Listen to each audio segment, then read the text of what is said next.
Well, hello everyone and welcome to the Pathways to Publication Roundtable. My name is Edwin Hill and I'm delighted to be your moderator today. I think we all know, but in this day and age, there are so many ways to achieve success in writing and publishing. We're going to talk through some of those today. For the next hour, we'll chat with 4 authors and editors who've taken different routes through the publishing world. I hope you'll ask lots of questions too. I'll be monitoring the chat. So just pop them in there and I'll try to get to as many of those as possible. And I look forward to this really fun conversation. So let me start with some quick introductions. I'll go in alphabetical order. Marlene Adelstein, her debut novel is the USA Today bestseller, Sophie Last Seen. She's had personal essays published on Long Reads, Manifestation, Talking Writing, and Rewire Me, and has been awarded residences to Yaddo, McDowell, the Wurlitzer Foundation, and other artist colonies. That's awesome. So welcome, Marlene. Catherine Bruns, USA Today bestselling author, lives in upstate New York with a male-dominated household that consists of her very patient husband, sons, and several spoiled pets. I love spoiled pets.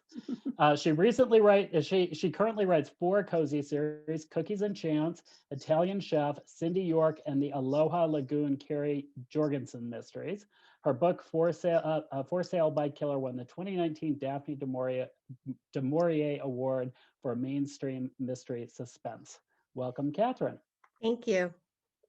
We also have Verena Rose. She is the Agatha Award-nominated co-editor of Not Everyone's Cup of Tea, an interesting and entertaining history of Malice Domestic's first 25 years, and the managing editor of the Malice Domestic Anthology series. She's also the Anthony Award-winning co-editor of Malice Domestic 14, Mystery Most Edible. I love that one. She is the chair of Malice Domestic and the chief financial officer and acquisitions editor for Level Best Books. And finally, we have Lida Sideris. Her first stint after law school was a newbie lawyer's dream, working as an entertainment attorney for a movie studio, kind of like our heroine, Corey Locke, except without the homicides. Good. Lida was one of 2 national winners of the Helen McCloy Mystery Writers of America Scholarship Award for her first book. She lives in the northern tip of Southern California. Had to practice that one a couple times with her family, rescue dogs, and a flock of uppity chickens. That sounds fun. So we're here to talk about the pathways to publication. In the olden days, there seemed to be one prescribed path through the publishing world. You worked hard as hard as you could to finish your manuscript. You queried agents. Your agent sold the manuscript to a publisher, and then you worked as hard as you could to find an audience. That's still a viable path to success, but it's certainly not the only one. And I thought we could start by hearing from each of our authors about their path to publication and what they found unique about it. So Marlene, I thought we'd start with you since you had a debut out recently. Tell us a little bit about your journey. Well, the longest part of the journey was writing the book. It took me a very long time. I'm a slow writer and just was working it in between full-time jobs. I'm a freelance book editor, so my day job is reading other people's books. So finding time has always been a challenge, and just the balance. But when I was done, I did the normal route that you described. I got an agent, did the querying. I happen to know agents because of my job, but actually the agent I ended up with was someone I didn't know who really loved the book. And she sent it out and she couldn't sell it. We did a couple rounds. I tweaked it after the first round. And she was great. She did her job, but she couldn't sell it. And this was my second novel, so I wasn't going to put this one in a drawer like my first. So I decided to look into small presses, and I did my homework and I researched, and I sent it out to ones that looked appropriate, and I got contracts back from 8 different good looking small presses, and then did more research to figure out which one would be really the right one, and ended up with a press called Red Adept. and it worked out well. It worked out well for me. Awesome. Well, we'll But talk a little bit about motivation and about the research process around finding a good small press for you in just a minute. So Catherine, you've been published in many ways, both with an agent and without. Can you tell us a little bit about how you started your journey as a published author and where you've gone recently? Oh, sure. Well, let's see. I mean, for me, I've always wanted to write, but I procrastinated for, oh, I don't know, about 30 years before I actually did anything. So back in 2013, I finally wrote a mystery novel, and I knew nothing about the process at all. So one of my local colleges was having a class in how to write and publish your book. So I went to it and I learned about querying, which was another thing I knew nothing at all about.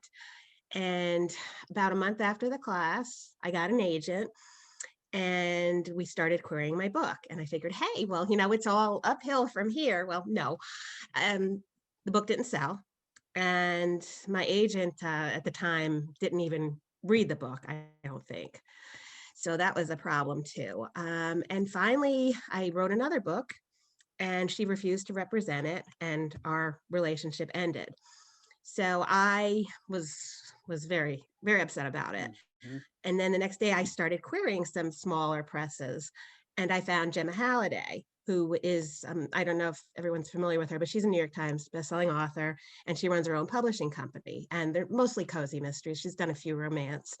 And I sent her the one that was out on query and the one that hadn't been on query, Tastes Like Murder. And about a month later, she asked for revisions. I sent them and then she agreed to publish both the books. So, and for me, most recently, I'll skip around because it's a really long story, but so I always knew I wanted to be traditionally published too. I wanted my books to be everywhere, of course. And while Gemma's fantastic, hers are primarily ebook. So I had an idea for a book. I finally wrote it actually during Nano in 2016. And by the next summer, I was ready to start querying it. I did find another agent. And then in 2018, got a 3-book deal with Source Books for the Italian chef mysteries. So I've done traditional, I've done small press, and I'm thinking about doing self-publishing too sometime in the future. So Oh, good. yeah, I just think that they're like everybody's publishing story is similar to a snowflake. There's no two alike. So this Yeah. is my take on it. Well, we'll talk a little bit about indie publishing in a little bit too, and I'd love to hear sort of your thoughts around going down that path. So thank Absolutely. you. And we'll also talk a little bit about there was the session earlier yesterday about agents and queries, but we'll talk a little bit about the benefits of going with an agent and without an agent. So Lida, you have a really unique story, a really unique path with your series. You've moved from one publisher to another, which is kind of an interesting thing to do. You want to tell us a little bit about that?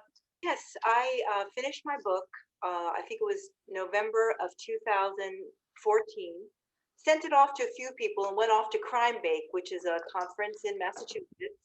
And I queried a little bit there. I pitched some agents and 3 of them were interested. And so I came back with a plan of sending them my manuscript, but a few days went by and I happened to get an offer of publication from a small press in New York. And, I was so excited. I nabbed the opportunity and went with them. I actually interviewed a few authors that had been with them and they were quite happy. So it seemed like a good fit. And that would mean that a year later I would be published. So it was very, very exciting. I love my editor. Everything went splendidly. It was a process it was a great learning process. I learned so much about marketing, promotion, editing, etc. And so it came time for my second book. I didn't sign for a series. I wanted to wait and see what happened since I hadn't written a novel before it was published. But so as time went by, I noticed that the conferences that I went to, they never attended. They were mostly romance based. They were very heavily romance based. They went to all the romance conferences, but no mystery. So I felt like I was a little bit on the outskirts. Then I started asking around other mystery authors, what are the odds of my switching publishers? And each and every one of them told me it's just not done. I said, okay. But then I happened to know of one author, or I heard of one author who had switched between books 1 and 2. So I figured if she can do it, I can do it. But the question was how.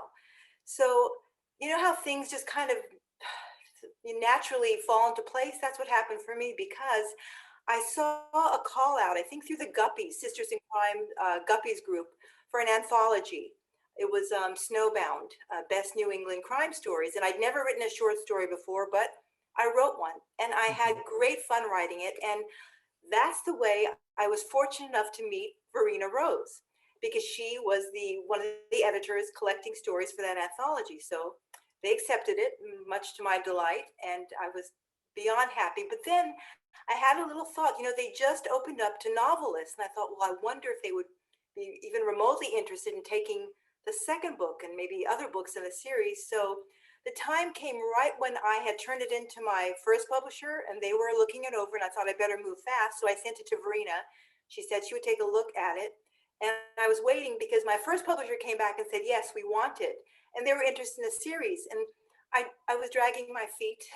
Thankfully, right after that, Verena responded and she said yes. And I was ecstatic. So I love my first publisher. They were very good, but their focus was elsewhere. And I knew I made the right decision to go with Verena when I attended Malice Domestic. And guess who puts that on? She's one of the board members. So, I mean, that was like a dream come true for me, because my publishers only do mysteries. I mean, they might do 1% of something else. I don't know, but that's exactly what I hoped for. So it worked out. We had a 3-book deal. I completed the 3 books, and now I'm working on book number 5, I think. That's so awesome. I'm very excited. Yeah, it was awesome. Thank you, Verena. You're welcome. My pleasure. And that is an excellent segue into Verena. So Verena has a very unique story as far as going into publishing. She runs a publishing house, and it's not your only career. You want to tell us a little bit about how you got into Level Best and into the publishing industry? Well, I've been around the mystery community probably for 20 plus years, being on the board of directors for Malice, probably for 20 or 21 years now. We go to other conferences because we like to go to a conference we don't have to work at, whereas at Malice, we're usually running around doing a lot of work. And I don't know that I had ever been to Crime Bake, but the editors of the Best New England Crime Stories, whatever year it was, maybe it was 2014 or 2015, put a call out that they were looking for a new group to take it over. And Sean Riley Simmons, who is my other partner along with Harriet Sackler, went up to Crime Bake that year and sat down with them, because we had talked about, if we were going to do it, we wanted it understood that we would do other anthologies, and we wanted to ultimately get into publishing novels as well as short stories. Because Level Best had already been approved on the MWA list for short stories, but not for novels. But we are now approved across the board with MWA, so our authors are eligible, etc. Sean came back, they were willing to do it, so we basically bought Level Best books from them, and in 2015 we incorporated, and it's now 2021, and I think we have about 85 authors, in addition to the authors that we've worked with on the anthologies. But it's been a very rewarding ride. It's not what I woke up when I was 18 years old and thought, oh, I'm going to be a book publisher one day. But it kind of segued from where I've been for the last 20 years, doing Malice Domestic and going to BoucherCons and all of that. So it's really, really rewarding for all the 3 of us, I think, because we have relationships with our authors. So you take unagented manuscripts and agented manuscripts, we do, correct? Yes. Okay. Yes. So let's talk a little bit about the process. Let's talk a little bit about approaching small presses and what some of the strategies might be for. And Marlene, I'll start with you because you just kind of went through this. What would be some strategies that you would recommend to folks for, I think anyone who went to Jenny's talk yesterday about going through the agent process, one of the big differences between, this is very broad, but you have small presses where they are often open to unagented manuscripts, and then larger presses, you usually have to go through an agent. That's very broad and not always 100% true. But when you go through smaller presses, what are some strategies, Marlene, that you used in narrowing down the ones that you wanted to approach? Well, first, I looked online and looked at their websites, and you can eliminate a lot from, really cheesy looking websites, or the books that they publish, the book covers. And then once, if you're accepted, if you've sent out your book and they are interested, just reading the contracts. But the most important thing was I spoke to the publishers of the ones that were interested in me and that I was interested in. And then I asked to speak to actual authors that had published with them to ask them specific questions and what their experience had been. And for me, I think I narrowed it down to editing, what their editing was like, and yeah, I mean, their overall experience, and also what the book cover looked like was really important. And then, I had a whole list of questions about rights and how long it was retained for, and just getting a feeling. Some of them I had the feeling after I spoke to the publishers that they were interested in me because of my mailing, how big my mailing list was, but they hadn't read the whole book. And then others, had read it and liked it. But so those were some of the things I learned that were useful. Nice. Catherine or Lida, do you have anything to add?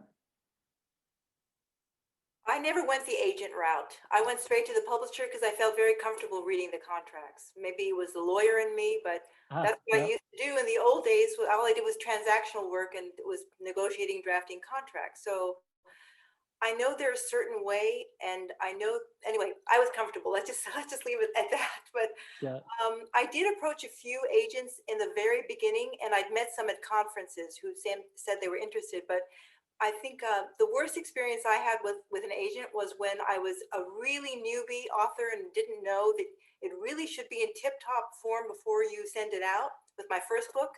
So once I finished the first draft, I sent it out to a bunch of New York agents. I thought might as well go to the top. And one responded and he said, the only thing I liked about your book was the title. The title was Murder and Other Unnatural Disasters. So I swore off writing forever. And then 2 weeks later, I went back and I finished the draft, and that was the book that won the Helen McCloy Mystery Writers of America Scholarship for me. So I never really went the agent route. I did as Marlene did, and I did my research on the small presses to see kind of what they did, where they were at. And covers, as Marlene stated, are very important because I agree, some of them just don't have that professional edge to them. Yeah. Anyway, I'm very happy with the small presses that I was with. Good, yeah. Resilience is really important in the world of in the world of writing and publishing, isn't it? You can hear one thing from one person and something completely opposite the next day. Catherine, how about you? What would you recommend? What advice would you give? My first press was a small press, Gemma Halliday, and I'm still with her. I still have a series with her, and I have 2 books coming out in it this year, along with my trade publisher, Source Books. And there are a lot of things about small presses that I like compared to the trade publishers. I have more input on my cover. I have more input. All of the titles in my cookie series I've come up with, and they haven't been changed. Source Books has changed all of my titles. I think they're great. They're very punny, of course, as cozy mysteries go. But the cover, the blurb, basically with a trade publisher, I don't want to say own you, but there are a lot of things that are not within your control. They pretty much do what they want. If they want to put your book on Kindle Unlimited, they will do that. So there are good advantages with it, and there are some that aren't as good. I mean, for example, with Gemma's books, although you can get print, most of them are sold in ebooks. if you want them in libraries, you have to try to go out and find your own sources for getting them in libraries and with bookstores, that sort of thing. I don't want to get into money terms, but I think with small presses that there could be more money made. Of course, everyone knows self-publishing is the most profitable as far as that goes.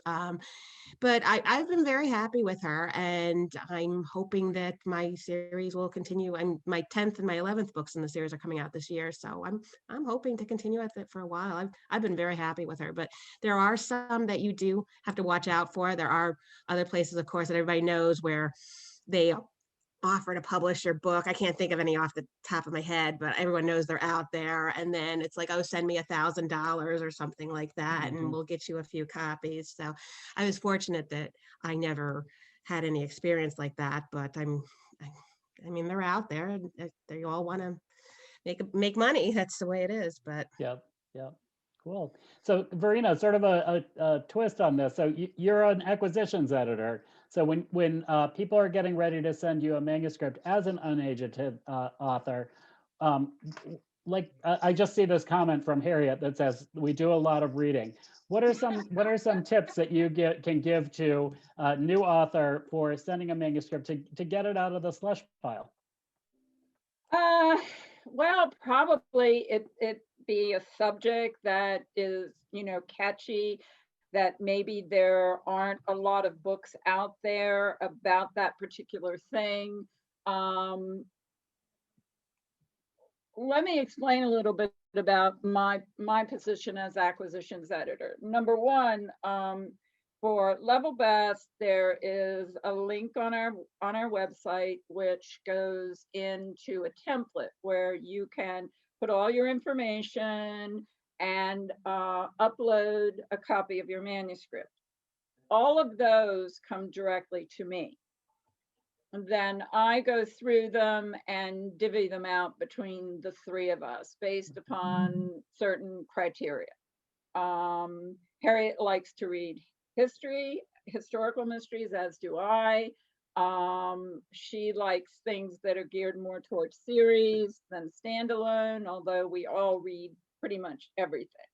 So it'll go one of three places. And at that point, the reading starts. So one thing is to make sure that you have it as clean as you can get it. That's not to say that if there are words missing and spelling errors and that, we're going to throw it aside, because we're looking for the quality of the writing, not necessarily all the, the little nitty gritty things that we would get down to when we actually start editing it. And as acquisitions editor, then what happens is if Harriet finds a manuscript that she really, really would like for us to publish, she'll send me the name and all the information. I reach out, or actually she's probably already reached out to them and knows that they are open to receiving a contract proposal from us. I prepare the contract based upon the information she's given me, which is usually going to be a 2 or 3 book contract because it'll be a series.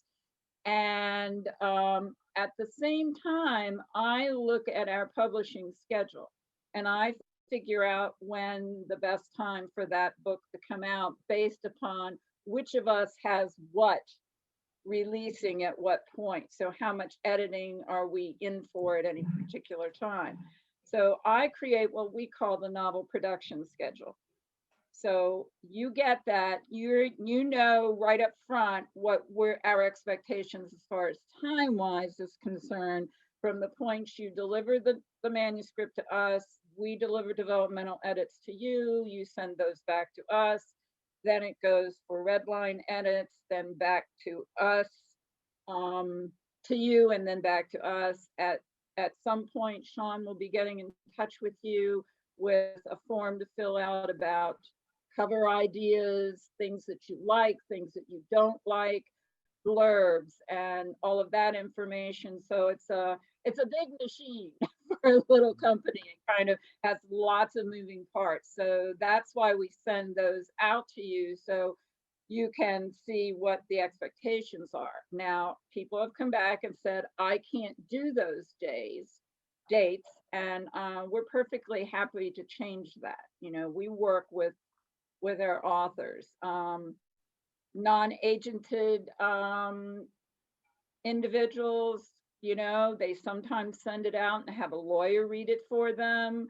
Or I think there's an author's place where authors can send contracts to have them looked at by a professional. And in Lida's case, she's an attorney. I think we have some other people that are attorneys as well, so they've read them themselves.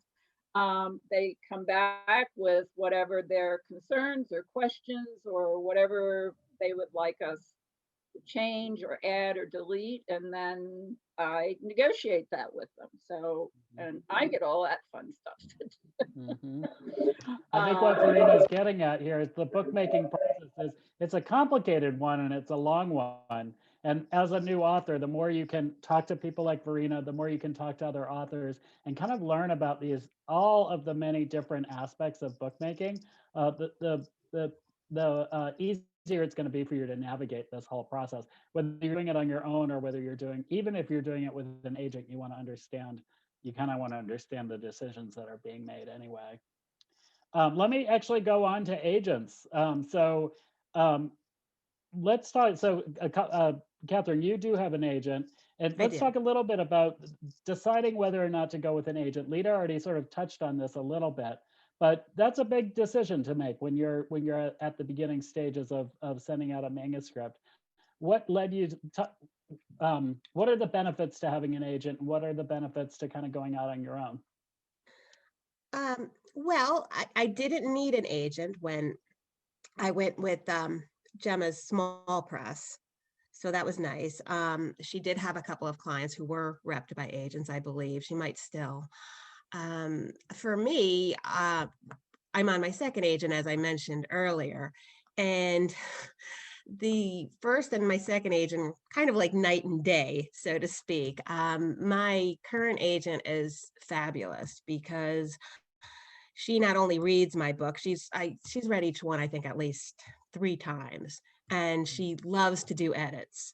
So when we were pitching the first one of the Italian Chef series, I had actually written it as a, and when I pitched it to her, I had written it as more of a suspense thriller novel. And when she agreed to represent me, she said, I see this more as a cozy series. So I was like, okay, well, we'll pitch it like that. But that required a ton of changes, as you know, because you write thrillers. So it was a long process. I mean, I think I went through about 3 rounds of edits with her. And then, of course, when you go to a publisher, you have another 2 to 3 rounds with them. So by the time this book was ready to be out, I was sick of looking at it. Mm-hmm. But she's been so helpful as far as that goes. And she's always in my corner and looking out for me. And it's really nice to have someone who is going to go to bat for you and make sure they get you the best deal possible, reads your book, loves it as much as you do. So I mean, I've been with her now for 3-4 years. I actually talked to her yesterday because she had some good news for me, but so I've just been very, very happy with her. And it's not everyone needs an agent, of course, but for me, it's always been very helpful. Nice. So Marlene, how about you? Would you try the agent route again? I would. You know, an agent can approach the big, you know, the mainstream publishers, which, you know, you need an agent for that. And even though I had a great experience with the small press I went with, there's still some limitations. So I would try again, but I would also be open to publishing with them again if they wanted my next book. But I'm slowly working on that. Yeah. And Lida, any other comments about the agent route versus the non-agent route? I think I have some aspirations sometime way down the future to write a novel that's not a mystery. And if I were to go that route, I might approach an agent if I felt that was the best way to go. I mean, again, there are no rules. You never know what might work for what book. So I would definitely do that. And I want to add something else that's a little bit off topic, but you talked about editing too. And I just want to say that my editor is someone that they always tell you not to use as an editor. She is my main editor, and she will read my books, I don't know how many times, 40 times, my drafts. And then even when they come out, she'll read them again. And again, it's someone they say you shouldn't use, but she is a very harsh critic, and that is my mother. So we like the same kind of mysteries, so she knows. But I mean, she'll come out and tell me, "Oh, this just does not work. Why? Stop saying this so much in your book." And it does hurt my feelings a little bit, but she's right usually when I look at it harder. So I just want to throw that in that. Another way to break a rule is not necessarily to have people who don't know you or your writing group. I do have a writing group. I do have another beta reader as well, but my mother is definitely my best critic. Nice. I always tell students, you get a lot of absolutes in writing advice, never do this and always do that. And I always tell students, change that never or always to a consider. So consider not giving your manuscript to your mother, but Lida obviously proved that was she was the exception to that rule. So we've talked, let's talk, actually, let me just see, does anyone have, we haven't seen any questions in the chat, but if people have questions for our panelists, make sure to put them in the chat and I will try to get to them as they come up. So one thing I wanted to talk about is this idea of finishing the novel. Marlene just talked a little bit about how she's working on a novel right now. And let's talk a little bit about that idea of resilience, that idea of motivation. So how do you, all four panelists, let's start with Verena. How do you stay, as a writer, Verena, how do you stay motivated to finish the work that you're working on? Oh gosh, I have. And I'm going to ask you this right during tax season. Yeah, you are doing that right. Yeah, I actually have a title for my next short story on a whiteboard underneath of my monitor, looking at me every day. And now that they've managed to mess our lives up and the feds are moving the tax deadline for individuals to 5/15, and the state of Maryland, I think it's July 15th, and I don't know what everybody else is doing. So, I mean, last year I thought this is the tax season that never ends, and I think it's just continuing now. So I haven't. I spend my day at the computer right now, Monday through Saturday, working on taxes, and then I sit and I edit, and then when I go to bed, I read manuscripts. So I'm like constantly working either on one of my authors or looking for new authors, which is fine. That's fine. I'm happy to help promote new authors, and I hate to say this, like if I never wrote another word, it wouldn't crush me, but I'd still like to find some time down the road to work on, my short stories and my idea for historical. But, it's getting back to the motivation issue. One of the things that I don't know whether the big publishing houses would have taken into consideration, we've had several authors come to us and say, the pandemic has really put me off in terms of being able to concentrate and to write and to get the manuscript done. Is there any way we can move it? And without any hesitation, we tell them yes. We find a place to move it. We ask them, how long do you think you're going to need? And then we just redo the novel production schedule for that. At that time, I usually ask them, well, since we're pushing this one, do you want to push the next one as well? Because otherwise you're going to have that manuscript to us in, a shorter length of time. I think you have to do that, to get the best books out of your authors that they possibly can write. And I certainly understand that people that have been locked up for a year or more and not really been able to get out and do anything, it really kind of works on your ability to be creative. So like I said, I think that's something we're very proud that we are able to do for our authors. Nice. we have a really close relationship with all of our authors. We have a Zoom meeting with them every 6 weeks or so. Nice. We just talk about what's going on and what they're doing, and it's a lot of fun. And we really enjoy doing it with them and having it for them as a sounding board for them with each other. They go on virtual book tours together. They get together in groups. So yeah, I think the small presses can do that more easily than the big presses. Having an editor in like have your back like that is really important. So Lida, and how do you keep motivation? I mean, and especially during these special times that we're living in, is there anything that you did to keep yourself motivated? Yeah, so first I want to say how grateful I am to Verena and Sean and Harriet, because she is absolutely right. I'm so grateful that they're so flexible with their authors.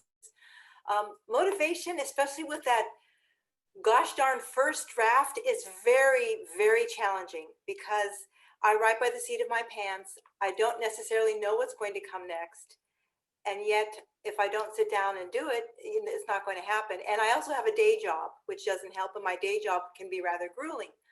So this time around, I've really glued myself to my chair and I just sit and write whatever. I'm just going for it. And so I got the first draft out faster, but now comes the editing, and I like to edit my manuscripts many, many, many times because they need it. I edit over and over again, and I can tell when things really bug me. So motivation, it's just that when I don't do it, I feel like this nagging something is sitting on my shoulders saying, what the heck are you doing? You're not going to have the satisfaction of completing this book if you don't sit down and do it. So, but it's very difficult. I even wrote a blog post to myself about that, the importance of sitting there and just completing it. And then I love to edit along the way too. That's another downfall. The first draft, I go back and edit. It's very, very bad, but I do it. So motivation is just reaching the end. There's nothing quite like that feeling. Nice. Catherine, how about you? Well, in the past year, I've actually been working my day job from home, and so there's a 2-hour commute I haven't had to do every year, which has been nice. And I put out 3 books a year, and I have to say that for me, as the motivation goes, I have to set goals for myself. So I do 10,000 words a week. I do 1,000 Monday through Friday, and then I do 2,500 on Saturday and 2,500 on Sunday. And there are some days I don't quite make the goal. There are some days I go over, but I give myself a deadline like, look, you need to have this done at the beginning of next month, and then give yourself a month to polish it, get it out to your beta reader, then come back with it and do a final read through and all that, and then get it off to the publisher. So the deadlines help me to stay motivated and to reach my goals. And it's worked well. I mean, it's hard during the pandemic. I've seen a lot of writers who have had a tough time with that. And for me, I like the idea of disappearing into a pretend world for a while and forgetting about all of this. So that's really helped me. That's amazing. 3 books a year and a full-time job. I'm very impressed. Marlene, how about you? I can't imagine 3 books a year. Actually, the pandemic has been good for me. This winter especially, I've just, been isolated, and so I've used the time. And I'm trying something new where a friend and I, once a week, we do a Zoom call and we send each other at 1 or 2 chapters a week ahead of time, and we will have read it, and then we just support each other, and it's definitely helping us move along quicker to get a rough draft out. That for me is the hardest part, to get the very first draft out, and then the editing process, which I really enjoy much more, and I start to see it get better with just small edits. That to me comes much easier. So the ideas are always there. It's just I don't know, sometimes it can be hard to Yeah. sit down in that chair and do it. And, you know, and because I read so many other manuscripts for work, you know, when I do have time at the end of the day, I'm tired and I may not have that brain space. So it can be challenging. Yeah. Yeah. We have a question in the, I had a follow-up question. I just lost it. I hope I get it back. So we had a question in the chat, and I thought I'd ask you, Verena, does a book have to be written with a series in mind? No, it doesn't. As a matter of fact, one of the books that I made an offer on, it came to us as a standalone. And when I read it, I'm thinking to myself, this is perfect for a series. It takes place in old Los Angeles, 1939. The first book is, I can't remember, I think he's a sheriff's detective. He's not a private investigator, I don't think. And he's a great character, and there is a gold mine of stories to be written about that period of Hollywood in Los Angeles. So I reached out to the author, and he said, well, let's talk about it. And I got him on the phone, and he said, well, yeah, I would be open to writing a series. And so he sold his first book to us as the first in a series. We have a 3-book contract with him. The second book hasn't come out yet. But yeah, I mean, you know, you have to kind of look and see what the author's written. Sometimes things do end and there is no story past the ending of that book. It's very definitely a standalone. But other times you read standalones and you, like that one, I just said, this is perfect for a series. And I'd love to read this series. Please write it. And he agreed. So yeah. Well, and we have a follow-up comment here. Someone said that last conference that they went to, they were told several times that they shouldn't pitch a book as a series, but as a standalone with potential to be a series. Any comments on that? Well, I do see some of the submissions that come through say that standalone with series potential. Oh, that's interesting. Or could be a series. We've even seen some come through first of a trilogy. As a matter of fact, Peter Hayes, who's one of our authors, his Vic Lanowski series was supposed to be a 3-book series. He completed a story arc, but now we're continuing on with Vic. So it doesn't go away after 3 books. It's just one story arc finished in those first 3 books, which I'm thrilled about because the books just kept getting better and better and better. So yeah, and I think we're actually going to have a spin-off character out of that first series as well. So I mean, lots of things can happen. It's kind of like almost like I don't want to say moving target isn't the right word. It's just, there's nothing that is completely etched in stone. I guess is the best way to put it. Nice. I would say, I mean, just all publishers are businesses. And so if you go to a business and you say, I have 3 products for you, and they're all going to sell well and make a profit, the publisher is going to be really excited about it. If you have a product that isn't going to sell well, they're not going to be excited about having 3 of those things. So it's just always remember that when you're pitching anything, that you're pitching to a business and that they want to see a profit come out of whatever you're pitching. So let's talk. So Marlene, you work as an editor. Verena works as an editor too. Let's talk a little, but we're all working as authors. So talk a little bit, the first step, of course, to any pathway to publishing is to finish your book. When you're working on your book or you're working on a book that you're editing, how do you know that your manuscript is done and it's ready for the world to see? I don't know.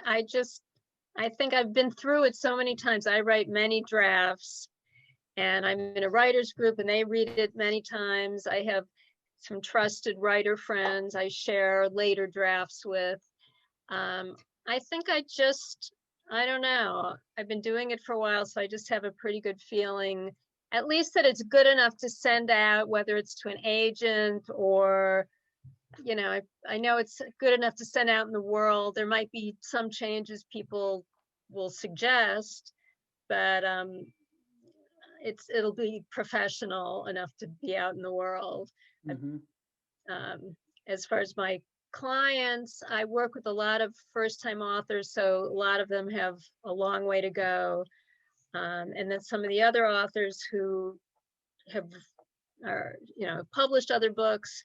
Again, I can tell if, you know, if it answers questions or if they've addressed certain issues, then I will suggest, yeah, let's send it out there. Mhm. Cool. And Catherine, you're always working on a deadline, it sounds like. So how do you get to that point as you're working on your 3 books a year? How do you get to that point where you say to yourself, this one's done and I can move on to the next one? That's hard for me sometimes because I'm one of those who's always making changes, little changes, changing this word to that word.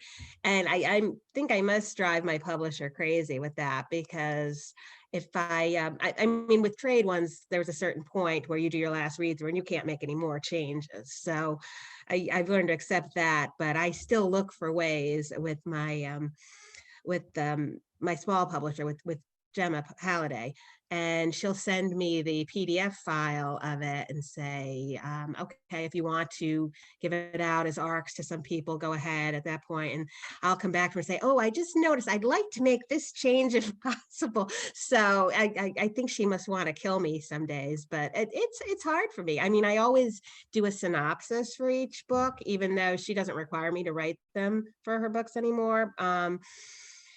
But I always do one because I have to know how the book ends, so to speak. So those are very helpful to me as to knowing when it's done. It's just I really am never done with something.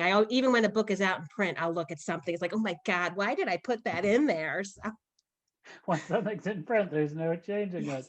I know, I've had that experience myself. So Lida, how have you known that your manuscripts were done? So I'm with Catherine on the changes. After they're published, I was reading one of them out loud, the first chapter for a mystery group I was with, and I was thinking, oh my gosh, couldn't I have said that a different way? But usually what I do when I think I'm done, I read the entire manuscript out loud. And I want to make sure that all the characters sound differently, that you can tell them apart without seeing their names. I want to make sure that all the descriptions of the settings, you know, hopefully make the reader feel like they're there, the smells, what they see, what they hear, you know, everything. And so that helps me enormously reading it out loud. It's a very tedious prospect sometimes, and I have to admit that sometimes I feel like falling asleep because I've read it so many times, it's no longer of interest to me. But anyway, I press forward and I just want to make sure that when I do read it out loud, it works. Everything works and has its place. So that's what helps me the most. Oh, that's a good one. Yeah, I always read my manuscripts out loud as well. For me, I know a manuscript is done when I understand what the themes are. The themes only come out at the very end of the manuscript for me.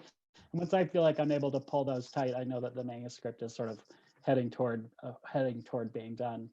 So again, with all pathways to publishing, again, you have to finish the book. You have some process in the middle where you're published. Sometimes you use an agent and sometimes you don't. You usually use a publisher or you do self-publishing. But the last step of publishing is finding an audience. So, and we're always we're all looking right now, all 5 of us are trying to find audiences. So let's talk a little bit. And Lida, why don't you start us with this one? What are some tips that you have for authors, both new authors who haven't published yet, and authors who are getting ready to publish, and long-term authors? What are some tips that you have for continually building that audience? Well, I would leave no stone unturned, from social media, from book clubs. Because of the pandemic, as Verena mentioned, I've been fortunate enough to team up with 3 other fabulous authors, and we've appeared virtually from coast to coast. So I try to put myself out there everywhere. my son handles my Instagram account, thankfully for my sake. Oh, And lucky you. surprisingly, he has developed a following for me of younger readers. One of them was his Instagram friend who met me here in Southern California. She wanted to meet me because she's read every single one of my books. I'm even naming a character after her in my upcoming book. But I mean, I didn't expect to have 20-something-year-olds reading my books. So I would say just spread a wide net everywhere you can. I am the editor of a magazine, the Santa Barbara Lawyer.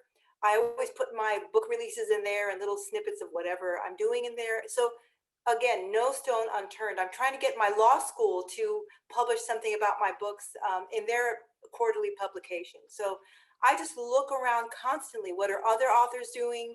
You know, can I mimic that? It's a constant, this marketing and promotion of books and finding the audience. Nice. Catherine, anything to add? Yes, I actually think that there are two things that whether you're a new author or you've published before, that you should make sure you do. Your website is always up to date, and your newsletter, because all of those email addresses in your pocket are your pathway to some sales and getting more promotion that way. So I mean, I have a Facebook author page, I have an Instagram account, I have Twitter. Promotion is so time consuming, and all authors have to do it. You can't depend on your publisher unless you've gotten some huge mega deal with a publisher, obviously, and then they're going to do what they can to get that money back. But yeah, I would say that your newsletter and your website are the most important. Yep. And Marlene, any suggestions, additional suggestions? I think the same. I mean, the sooner you can start building, you know, any kind of platform and social media presence, so you don't have to rush at the last minute, is helpful. And things are changing so fast. I mean, I had to learn so much when my book came out. I know that by the time my next book comes out, there'll be a whole new slew of, you know, online things and social media, new, you know, platforms. But I'm also keeping my ear open, even though my book came out in 2019. Every time some little thing, you know, I just, a friend from my hometown just alerted me of a magazine. So I got in touch with them and they did an article, really nice article. And, you know, bloggers on Instagram and whatever, you know, if you can do a little bit just here and there, it helps. Yep, that's great. Verena, I've got a couple of specific questions for you from the chat. So can you tell us about the new imprint Historia? Yes, Historia is where all of the books that we get that are historicals. We were starting to get so many, and like I said, they're very dear to both my and Harriet's heart. So we're happy to receive as many historical mystery manuscripts as people want to throw at us. But we wanted to have them kind of separated out. Harriet's worked very hard to get a lot of our authors mentioned, and even some of them reviewed in the Historical Novel Society magazine, which comes out, I think, every other month. It's a great organization. You don't have to be a mystery writer, just historical writer to belong. Well, you don't even have to be a historical writer to belong, but to be reviewed in their magazine, it would have to be an historical. And so we just said, let's do a new imprint for that, a separate imprint for that. Nice. And it kind of lets people know that this one is a historical mystery if it's not readily apparent from the title or the something else. So cool. Oh, that sounds great. And this one, this could be a can of worms. Verena, do you have any pet peeves you see in manuscripts? The word "so." The word "so." Oh, like anywhere in a sentence? No, beginning sentences. I mean, it's so. So I don't necessarily count them, and I don't get rid of them all, but I do try to have it be that everything doesn't start with the word so. And some manuscripts are worse than others with it, but we all have our little quirks, right? yeah. And hopefully we know what they are.